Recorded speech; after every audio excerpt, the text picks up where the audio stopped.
mbokku internetu Info-Actu Buzz, Juan Branco est libre. Moom kii di Juan Branco am na liberté provisoire waaye li ci jaaxle mooy moom maître Juan Branco mi nekk avocat français espagnol bokk ci avocat président Ousmane Sonko ginnaaw bi nga xamante ni kii di procureur bu Dakar dafa jëloon dogal dal di signé benn mandat d'arrêt international fépp foo xamante ni gis nañ ko ci àdduna bi rek nan ko jàpp ci réew yi nga xamante ni ñoom ñoo ko seq ginnaaw bi mu dugg fii ci réewum Sénégal ci benn conférence de presse boo xamante ni avocat yi kii di Ousmane Sonko ñu ngi ko doon amal fii ci Dakar ginnaaw bi nga xamante ni téye noonu ko moom kii di Ousmane Sonko ba mu nekkoon en garde à vue moom mi ginnaaw bi nga xamante ni ñëwoon na fii ci Sénégal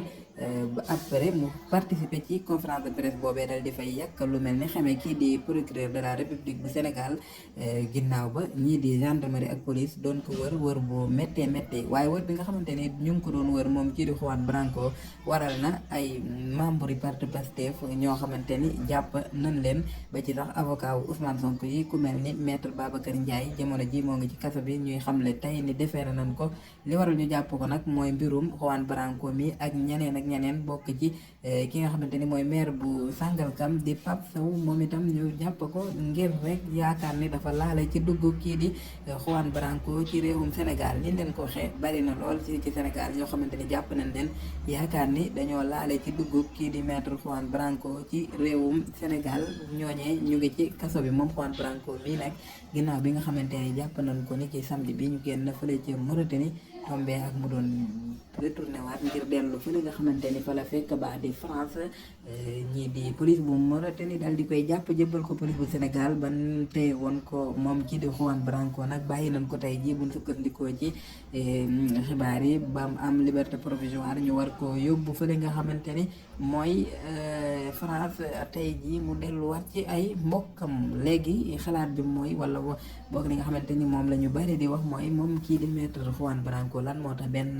fan rek la am ci fi nga xamante ni fi leen ko téye woon dal di koy bàyyiwaat te ñi nga xamante ni jàppoon nañ leen ngir mbiram ba tey ñoo ngi ci kaso bi te ñoom leen njëkk jàpp ñi yaakaar ni kat est-ce que du France dafa teg Sénégal pression wala sax dañoo am complexe tubaab wala mbokki avocat yi nga xamante ni ñoo nekk France muy français yi ni nga xamante ni ñu ngi ko doon taxawoo moom kii di maître Juan Branco di naqarlu jàpp bi nga xamante ni moom lañ ko jàpp ni ko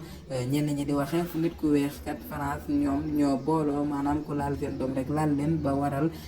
ñoom ñu buñ sukkandikoo ci seen i tiwite seen i publication ñu bëri foofee ci France doon naqarlu jàpp bi nga xamante ni jàpp nañ ko moom Juan Branco ñenn ñi yaakaar ni est-ce que du loolee moo waral ñu bàyyi ki ñenn ñi ci desit yaakaar ni est-ce que du dañoo complexe ci li nga xamante ni moo di tubaab moo tax ñu bàyyi ko moom Juan Branco mi te ñi nga xamante ni mbiram taxoon ñu jàpp leen ba tey ñoo ngi ci kaso bi moom Juan Branco nag ci fàttali ginnaaw bi nga xamante ni jàpp nañ ko ba téye ko ci kaso bi biñ koy laaj amul benn question boo xamante ni tontu na ko ngir rek naqarlu façon wala anam bi nga xamante ni moom lañ ko jàppe moom kii di avocat di français espagnol di Juan Branco kon daal